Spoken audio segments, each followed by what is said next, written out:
All right, this is problem 4-111, or 111 on page 168.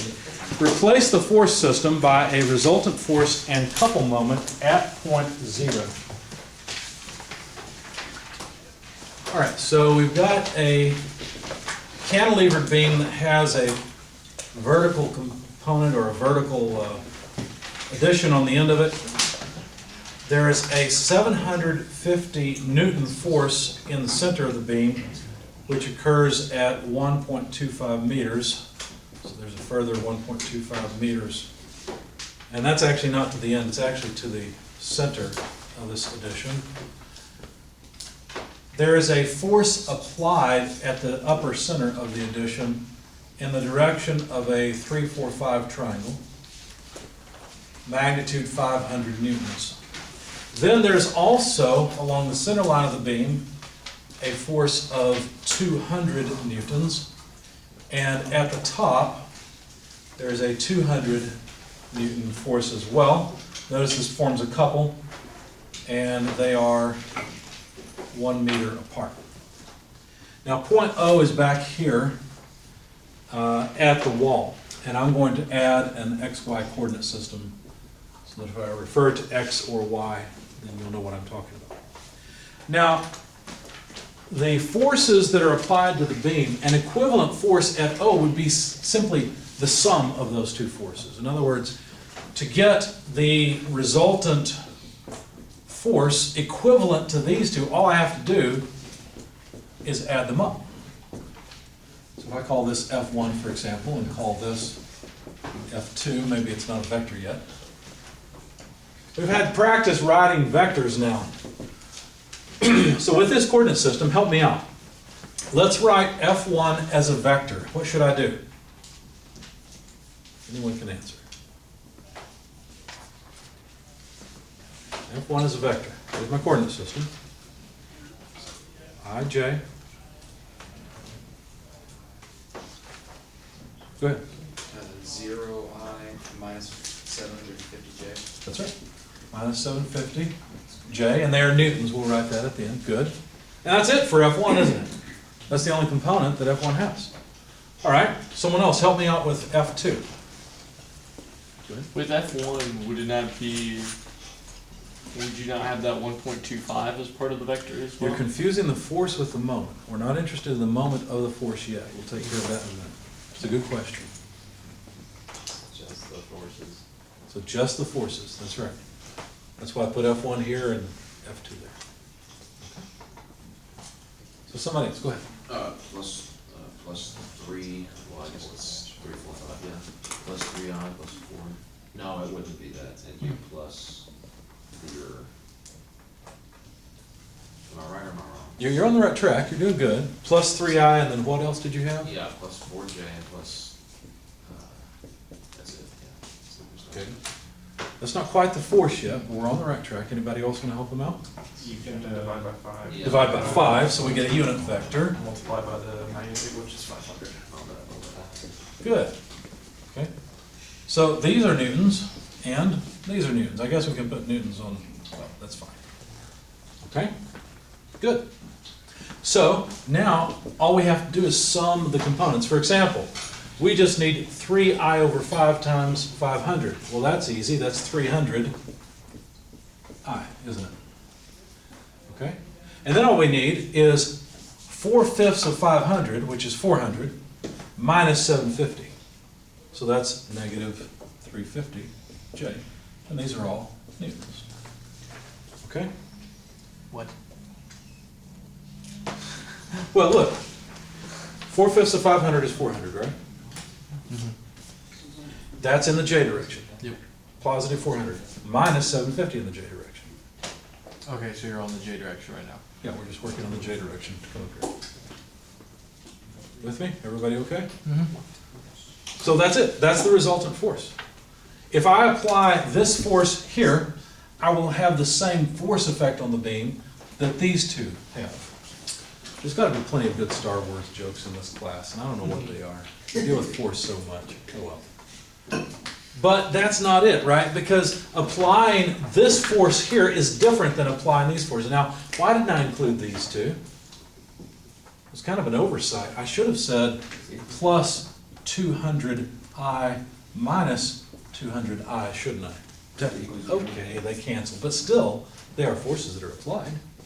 You see? All right. So what's next? Well, the other question is, what's the moment? We're going to apply to O in the counterclockwise direction. So how do we do, oh, by the way, there's more work we can do with FR, but to me that's good enough at this point. We'll finish it off here in just a minute if I have time. But let's jump to the moment. Now, I don't know, you guys have had an exam since we went over this material. You may not remember this.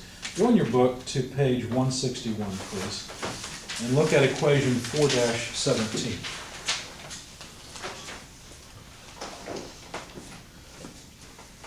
Let me write down the equation because I think it'll be instructive.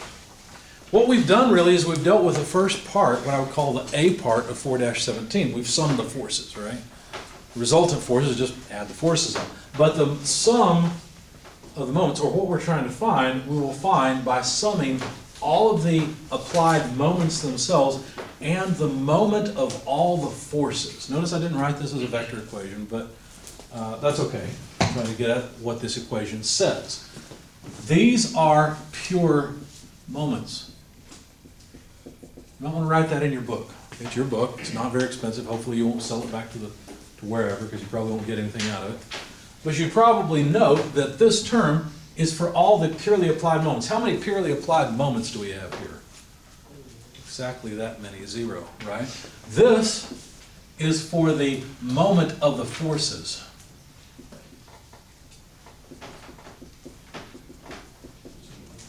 That's what that term's for, okay? So make sure that you're aware of that when you're going through and solving these things. So to get it, notice that this one's 0 in my particular case. There are no concentrated moments applied to the beam. But there are moments of several forces. So what I want to do is take moments about 0.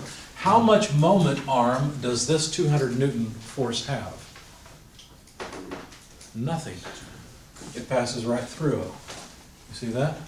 Remember, the moment arm is always perpendicular to the direction of the force. And so it's not 2.5 meters, it's 0. But this 200 Newton force certainly has a moment arm. What magnitude is that moment arm? 1 meter, because it's perpendicular to the force. See that? Now, is that a positive or a negative moment? Negative. It's negative, because notice that this 200 Newton force tends to cause a clockwise rotation, and that's negative. So minus 200 newtons times 1 meter. Okay? Sometimes I like to check off the forces once I've calculated their moments, so I don't add them in a second time to my equation. Okay? How about this force, F1? Does it cause a positive or negative moment? Negative. Negative. Think about rotating about O and which way the F1 will push you. Okay, so we expect to get minus 750 newtons. And what is that 750 newtons moment arm? 1.25. See it right here? There it is, from here to here. 1.25 meters. So let's add that down. Okay, so now we've taken care of this one. What about this guy?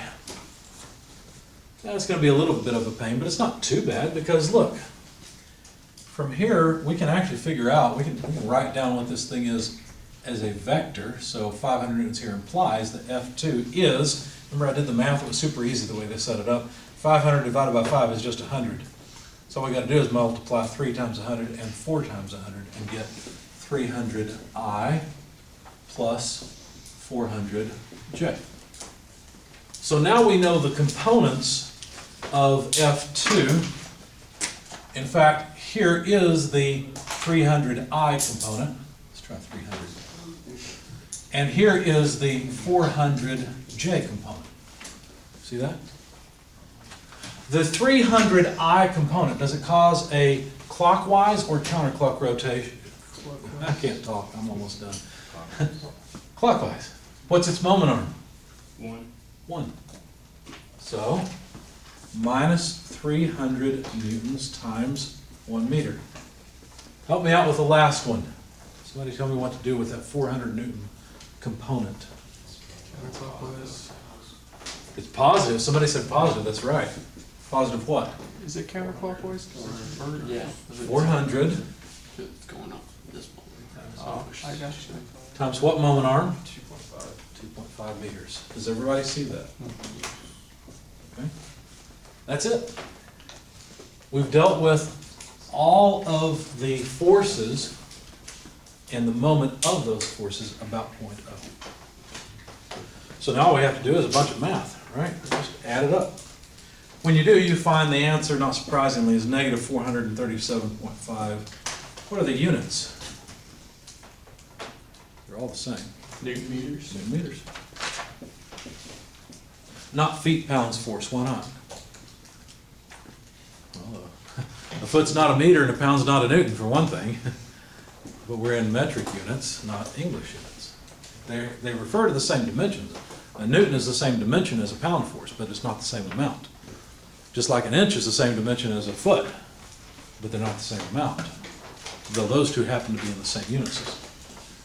Okay? So, the last thing I want to do with this problem is look at this a little bit more, because this is one way to express a vector. But notice I could take this information and I could sketch it, couldn't I? Something like this. Let's see. If it's applied at O, move forward 300I, just have to make a relative scale, and down 350. So I need a line just a little longer than that line. And there is vector FR. Right? Now another way to look at this is, what's the magnitude of the vector, how long is it, and what's the angle of the vector?